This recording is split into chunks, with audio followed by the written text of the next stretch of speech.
What's going on, everyone? My name is Jasmine. On today's episode of The Slain Project, we're going to be talking about the brutal sexual assault and murder of 15-year-old Justine Cochrane. She was killed in March 2011 on the Sunchild First Nation. And to start off the video, I'm going to also talk about her mom, Trudy Gopher. She died under suspicious circumstances in May 1997. And if you would like to see more videos on missing and murdered Indigenous people, click that subscribe button and the notification bell. Now let's get right into it. Justine Cochrane was born to Judy Gopher, and they were from the Sunchild First Nation that is located about 230 kilometers southwest of Edmonton. Justine's grandma's name is Grace Gopher. When Justine was about 3 months old, she was removed from her mother's care for reasons unknown to us and placed into state custody. Tragedy would soon strike and Justine's mom, Trudy, would die. It was Mother's Day weekend, and on May 10, 1997, Trudy attended a wedding on the Sunchild First Nation. Like most weddings, alcohol was served and a lot of people were drinking. The time of the wedding was not specified, but afterwards, Trudy left and was on her way to another party. Trudy would never make it to the second party because she was soon found hanging by her own jacket from a tree behind a school. Her death was quickly ruled a suicide. Trudy's mom, Grace, contests this because she said Trudy had bruises all over her body and she did not think she was suicidal. Trudy had also given her mom money to buy groceries so they could have a Mother's Day meal. Grace believes that Trudy was killed and it was made to look like a self-inflicted death. But information on Trudy's death is hard to come by. In an article published by the Globe and Mail on May 3, 2018, it was stated it was a long-term practice of the RCMP to purge sudden death files after 8 years. This practice was temporarily halted from January 27th to July 13th, 2017 because of the National Inquiry into MMIW. Purging began again after July 13th, but any files that were suspicious deaths or involved Indigenous people were not allowed to be purged because new information may come to light later. But in Trudy Gopher's case, the RCMP are not sure where her file is. They think a hard copy might be at the Library and Archives of Canada. In the 2018 article, they told Grace she would have to file an access to information request or set up a meeting with the RCMP to go over Trudy's case and to determine if her file still exists. They also stood by the coroner's findings that her death was a suicide. But after Trudy's death, Justine would remain in state care and she became a permanent ward of the state at age 3. I am not sure of Justine's age when her mother died, but reports state that she was still a baby. A permanent guardianship order was put in place and she was sent to stay with extended family on March 27, 1998. Life for Justine was not easy. It is stated that she was sexually assaulted by the age of 6. The perpetrator was not named, but with her being so young, it was probably a family member or someone close to the family. These devastating life events often play a harmful role in an affected person's life path, and this would seem to be the case for Justine. The murder of her mom left an empty void in her life, and Justine began to ask her grandma about her biological dad. Grace set up a meeting for them and Justine soon moved in with him at his home in Manitoba. But Justine was a teenager and she was too much of a handful for her dad, so he sent her back to Alberta to live with her Aunt Cindy. She returned to Sunchild First Nation in early January of 2011 when she was 15 years old. When she returned, her aunt said everything was going good and that she was doing okay in school. Justine was a little rebellious and would often leave her aunt's home for short periods, but would always come back in a few days. Aunt Cindy would say that Justine snuck out sometime between late night on March 2nd or the early morning of March 3rd, 2011. Numerous family members tried to track her down on March 3rd when they realized she was missing but could not locate her. Since she had a history of doing this and returning on her own, Cindy did not report this to Child Services. It was discovered that Justine had phoned her boyfriend's mother at about midnight on March 3rd. This would be about the same time she snuck out of the house. After leaving her house, she went to her friend Raquel's house and met up with several other friends, and they were all drinking. I looked up Raquel on Facebook, and she was older than Justine. Her profile states that she was born in 1971. This would make her 40 years old at the time this was going on. So it appears that Justine was hanging out with older people who were supplying her with alcohol. At some point, the people at Raquel's house said that Justine had consensual sex in one of the bedrooms. This part will come into play later in the investigation. Justine must have stayed at Raquel's house for the duration of March 3rd because her family was looking for her and did not see her anywhere. The drinking continued throughout the day, and the group moved to a well-known party house where Justine would not come out alive. This house was still on the Sunchild First Nation, and there were several people attending this party. At one point, Justine went into one of the bedrooms to sleep for a little bit before waking again and rejoining the party. The investigation concluded that Justine was last seen alive at this party in the early morning hours of March 4th. No definite time can be determined because all the witnesses were intoxicated.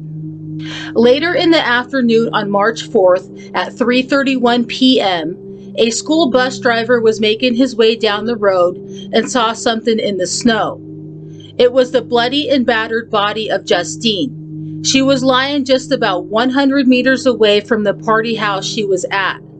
She was half nude and frozen in the snow. The bus driver had driven by earlier in the morning at 8:20 a.m. and did not see her. The Rocky Mountain House RCMP was quickly dispatched and immediately labeled her death as suspicious, and they contacted the Major Crime Unit in Calgary for assistance. Some reports state that the RCMP had initially thought that she froze to death, but the extent of the bleeding and the obvious injuries makes me wonder how this could be the first conclusion. Justine's aunt was able to identify her right away, and her identity was also confirmed with fingerprints at her autopsy. Justine's grandma Grace would say that when she viewed her body at the funeral home, her hair was messy and she had bruises all over her body as if she had been kicked everywhere. The medical examiner determined she died of homicidal violence that includes blunt head trauma and penetrating blunt trauma to both her vaginal and anal cavities. The injuries from the beating were not enough to cause her death, but when paired with the violent sexual assault, there was enough blood loss that caused her to bleed to death. It also could not be determined if cold weather played a factor in her death. Her window of death was generically labeled sometime between midnight on March 3rd and 3:31 p.m. on March 4th. The original pathologist who conducted her autopsy is no longer employed by the Office of the Chief Medical Examiner, and the time was established by another pathologist who had been employed for almost 30 years at the time of the fatality inquiry. So my question is, did the autopsy report not state a time of death? This is one of the most common things to list in such a report. The medical examiner who did the autopsy also said her death occurred within minutes of sustaining the injuries, and that in addition to alcohol, she also had marijuana in her system. Since Justine died while in state care, a fatality inquiry was held to investigate her death.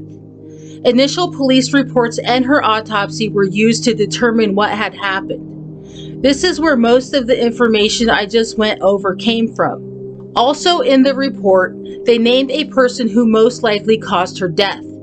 His name was Isaac Chipaway. Some reports list his age as 35 at the time of the murder.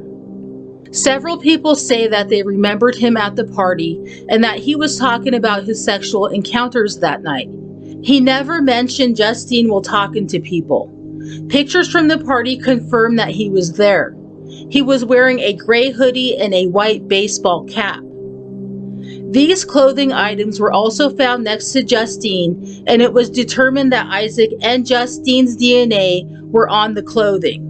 There was never any mention of sperm being found in or on Justine. So was this hoodie used to cover her up after her body was dumped? Maybe this is why the bus driver missed her that morning. It could have blown off and the bus driver was able to see her when they returned in the afternoon. The fact that sperm was not mentioned is weird because Justine had consensual sex in the day leading up to her murder. Sure, she could have used protection while engaging in sex, but could Isaac have raped her with a large object? This would explain the massive bleeding she endured. And another question is why nobody heard her screaming. She had to have suffered excruciating pain during her attack, and I think someone should have heard and possibly seen what was going on. Another possibility is that she could have been jumped by a group of girls. Remember, Justine's grandma had said it looked like she had been kicked all over her body. The murder scene could not be properly identified, but there was a trail of blood from the house to where her body was found. But her blood was not found within the home. There also was no mention of footprints in the snow around her body. Did Justine walk to where she fell and died? Did Isaac carry her to the spot, or did a group of people help carry her there? There are a lot of unanswered questions, and Isaac could not be interviewed by detectives because he killed himself shortly after Justine's body was found.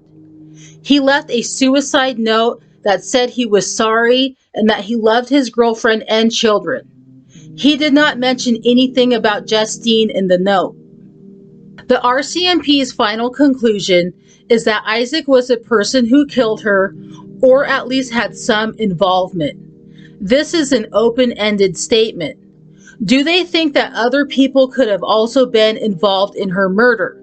They have never publicly named any other suspects in Justine's murder. It seems as if everything has been chalked up to Isaac being the sole person responsible. By doing this, they are letting themselves off the hook for further investigation into Justine's murder.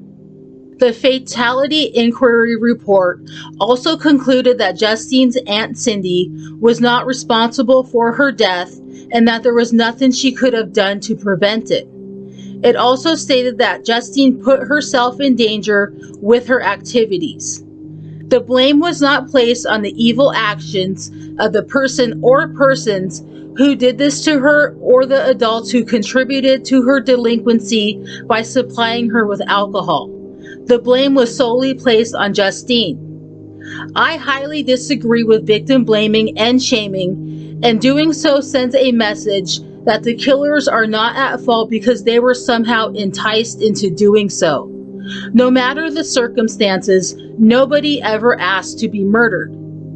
Justine's grandma Grace moved away from Sunchild after Justine's murder. The loss of her daughter Trudy and granddaughter was too much. She is still seeking answers and justice for them. If you have any information, saw or heard anything at the party where Justine was killed, please contact the Rocky Mountain House RCMP. Please do not be afraid to speak out against anyone who sexually assaults and kills women and girls. Thank you so much for watching today's video. And if you knew Justine or Trudy, please share any memories of them, and I will see you in my next video.